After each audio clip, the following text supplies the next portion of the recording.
जी, अस्सलाम वालेकुम। उम्मीद है कि आप तमाम दोस्त खैरियत से होंगे और आज का दिन भी ट्रेडिंग के हवाले से अच्छा गुज़रा होगा। अच्छा दिन था जी आज मार्केट में।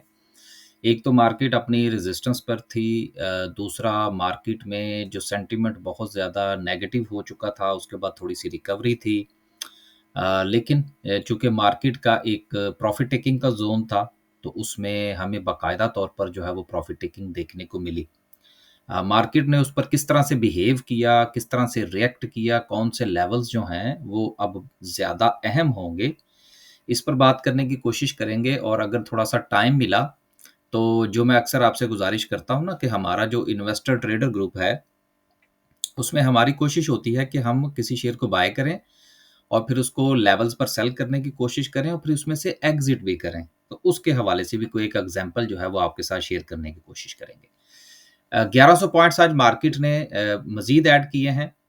लेकिन अगर हम आज जो मार्केट का हाई था, उसकी अगर हम बात करें तो वो 1,68,400 का है और मार्केट की जो क्लोजिंग है, वो अगर हम 1,67,400 कंसीडर कर लें, तो समझने में ज़रा आसानी हो जाएगी। 1000 पॉइंट जो है वो मार्केट में प्रॉफ़िट टेकिंग की नज़र हुए हैं। लेकिन लेवल्स के ऊपर जो मार्केट की क्लोजिंग है, वो बड़ी इम्पोर्टेंट थी, जो कि फ़िल वक़्त तो मार्केट ने क्लोजिंग अच्छी दी है। लेकिन वो ज़्यादा एक्सप्लेन उस वक़्त होगा जिस वक़्त हम इसको कैंडलस्टिक पर डिस्कस करेंगे। 1100 पॉइंट्स के इज़ाफ़े के साथ अगर हम सर्किट ब्रेकर की बात करें, तो अगर ये खुल गया तो क्योंकि आज ये मेरे पास जो है वो यहाँ पर थोड़ा-सा प्रॉब्लम आ रहा है। आई हैव नो आइडिया कि ये यहाँ पर का है या कि पाकिस्तान में वेबसाइट जो है वो बहुत डाउन है। 13 कंपनीज़ अपर कैप पर हैं जी, जिसमें आज एयरलिंक की वापसी हुई, बड़े अच्छे वॉल्यूम के साथ।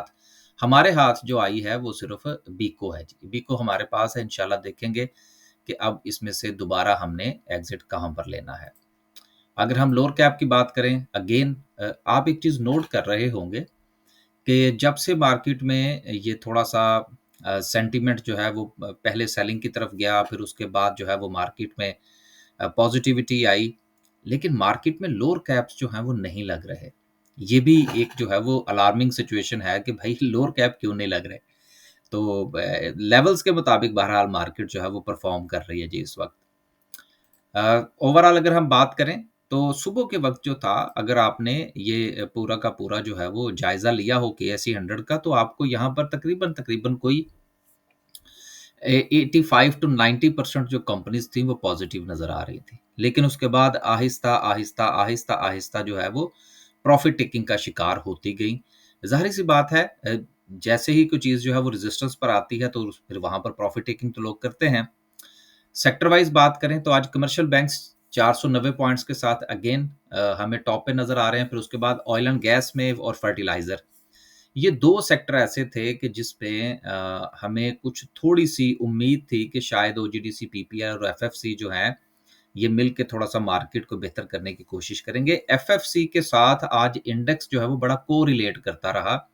मैं आज ग्रुप में भी यही बात कर रहा था कि एफएफसी थोड़ा-सा बेहतर होता था तो इंडेक्स रिकवरी की तरफ चला जाता था। एफएफसी थोड़ा-सा नीचे आता था तो साथ ही जो है वो मार्केट भी थोड़ा-सा नीचे आ रही थी।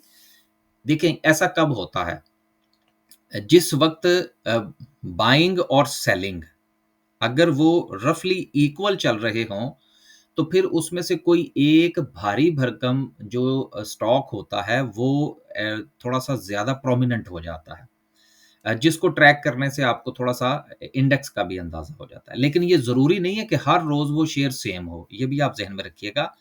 ये चीज़ें डे टू डे जो है वो बदलती हैं। और दूसरी जो सबसे एक अहम चीज़ है, वो भी आज मैं थोड़ा-सा आपके साथ यहाँ पर ऐड करता चलूँ कि यार देखें, हम हर रोज़ स्टॉक मार्केट के ऊपर बात कर रहे हैं। कुछ दोस्त जो हैं वो हमारे वो वीकली बात करते हैं, कुछ वीक में 2 मर्तबा बात करते हैं। तो अगर हम हर रोज़ बात कर रहे हैं, तो इसका मतलब ये है कि हम जो भी गुफ्तगू कर रहे हैं, वो कल के दिन के आने के हवाले से है। फिर परसों क्या होगा उसके हवाले से तो फिर हम कल बात करेंगे ना। तो इसलिए इन चीज़ों को आप ज़रूर ज़हन में रखा करें। बहुत सारे दोस्त जो हैं, वो काफ़ी पुरानी चीज़ों को जो है वो देख रहे होते हैं या पुराने लेवल्स को देख रहे होते हैं। वो लेवल्स तो टूट गए ना फिर अब। वो लेवल जो है वो रिकवर भी कर गए, फिर वो लेवल जो है वो अपनी रेज़िस्टेंस पर दोबारा भी आ गए। तो अगर आप रोज़ की वीडियो सुनते हैं, तो उसको उस दिन के हवाले से अगर आप कोरिलेट करेंगे, तो फिर मेरा ख़्याल है आपको थोड़ा-सा समझने में ज़्यादा आसानी होगी। आगे चलते हैं जी। अनाउंसमेंट्स भी हैं कुछ, रिज़ल्ट्स थे आज। पिछला पहला रिज़ल्ट जो है वो जेएस इन्वेस्टमेंट का है। ₹3 की ईपीएस है, दिया दिलाया कुछ नहीं। टीपीएल ट्रैकर जो है वो 37 पैसे के लॉस के साथ है। पीटीसी का बहुत अच्छा रिज़ल्ट आया जी। मेरा ख़्याल है काफ़ी अरसे के बाद जो है ये पॉज़िटिव हुआ है और 40 पैसे की इसकी जो है वो थर्ड क्वार्टर की अर्निंग आई है। हो सकता है इससे पहले भी हो, मेरे पास चूँकि इसका डाटा अभी फ़िलहाल मौजूद नहीं है। लेकिन एक अच्छी अर्निंग जो आई है और आपको याद होगा इसके हवाले से एक रिसर्च रिपोर्ट भी हमने अपनी वीडियो में शामिल की थी कि ये मुमकिना तौर पर इस शेयर की जो प्राइस है वो कहाँ तक जा सकती है। तो वो रिसर्च रिपोर्ट जो है वो ज़रूर पढ़ा करें। अगला रिज़ल्ट जो है वो पावर सिमेंट का है, जो कि 60 पैसे की इसकी ईपीएस आ रही है और पहले क्वार्टर का ये रिज़ल्ट है। देखिए रिज़ल्ट बुरा नहीं है, चीज़ों को देखना होता है ना। अगर आप इसको इसी सीक्वेंस के साथ देखें तो तकरीबन कोई ₹2.5 की अर्निंग जो है वो इसकी बनती है पावर सिमेंट की। और अगर हुकूमत जो है वो एक्सपोर्ट के हवाले से कुछ मामलात मज़ीद बेहतर कर लेती है और इसमें इसका भी हिस्सा आ जाता है, तो मेरा ख़्याल है कि ये चीज़ें मज़ीद बेहतर हो सकती हैं। लेकिन अगेन बुरा रिज़ल्ट नहीं है, बहुत अच्छा रिज़ल्ट है। जी, अगली खबर जो है वो के इलेक्ट्रिक के हवाले से है। इसने ना सिर्फ़ कि इस खबर ने के इलेक्ट्रिक को मुतासिर किया बल्कि उसके साथ-साथ पूरे सेक्टर के ऊपर जो है वो इसमें हमें तब्दीली नज़र आई। वजह क्या है कि नेपरा ने के इलेक्ट्रिक का जो टैरिफ है उसको तब्दील कर दिया है और 39.97 रफ़ली ₹40 से कम करके जो है वो उसको ₹32 कर दिया गया है। तो ₹8 का जो है वो सीधा-सीधा सा फ़र्क आ रहा है। तो इसकी वजह से जो है वो पूरे सेक्टर के ऊपर जो है वो नेगेटिविटी छाई हुई है कि मामलात जो हैं वो हो सकता है कि अब मज़ीद जो है वो डिक्लाइन की तरफ जाएँ। वजह क्या है? जो अभी हमने कल भी खबर पढ़ी थी कि हुकूमत ये चाह रही है कि किसी न किसी तरीके से जो पावर जनरेशन है उसकी कीमतें नीचे लाई जाएँ। व्हाटएवर द रीज़न कि वो क्या करते हैं, क्या नहीं करते या वजह क्या है। मसला ये है कि हुकूमत को अब ये अफ़रा-तफ़री पड़ी हुई है कि जब तक हम जो है वो बिजली की कीमतें नीचे नहीं लाएँगे, हमारी एक्सपोर्ट ख़ासकर जो कंपनीज़ हैं, जो एक्सपोर्ट करती हैं, उनके लिए जो इंटरनेशनली जो है वो कम्पीट करना ज़रा मुश्किल हो रहा है। आखिर में डिस्कस करते हैं जी आज की कैंडल को। कैंडल से पहले मैं सिर्फ़ एक एग्ज़ाम्पल जो था वो आपके साथ शेयर करना चाह रहा था। ये हमारा इन्वेस्टर ट्रेडर का ग्रुप था, उसमें हमने पोल को बाय किया था।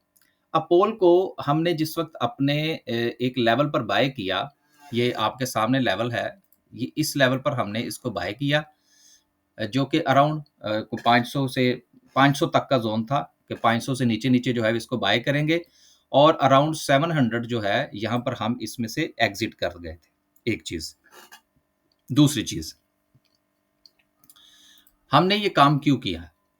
साथ में हमने ये मेंशन कि दोबारा इसको कब खरीदना है। इस दौरान जो डिविडेंड वगैरह अनाउंस हुआ वो भी हमने क्योंकि ऐसा तो नहीं है कि ये जो लेवल्स थे वो 2-3 दिन में जो थे हिट हो गए थे, इसको हमने काफ़ी जो है वो होल्ड किए रखा। इस दौरान जो डिविडेंड्स वगैरह थे वो भी जो है वो हमने लिए, फिर इसमें से हमने एग्ज़िट एग्ज़िट किया। अब इसका फ़ायदा क्या होता है? ये चीज़ जो मैं थोड़ी-सी आपके साथ डिस्कस करना चाह रहा था कि मिसाल के तौर पर अगर हम पोल को ही यहाँ पर अगर हम थोड़ा-सा देख लें, तो ज़रा आसानी होगी। इसकी ज़रा डे की कैंडल पे चले जाते हैं। चीज़ें समझने के लिए ना थोड़ा टाइम देना होता है, तो इसलिए वीडियो की लंबाई के हवाले से परेशान ना हुआ करें, स्किप करके देख लिया करें। अब देखिए हमने जो है वो इसको एग्ज़िट किया रफ़ली इस लेवल के ऊपर, ये वाला जो लेवल था, ये ज़रा मैं थोड़ा-सा इसको हमने यहाँ पर एग्ज़िट किया, राइट? अब देखिए एग्ज़िट करने के बाद अब अराउंड जो है ये कोई ₹100 जो है वो नीचे आ चुका है, राइट?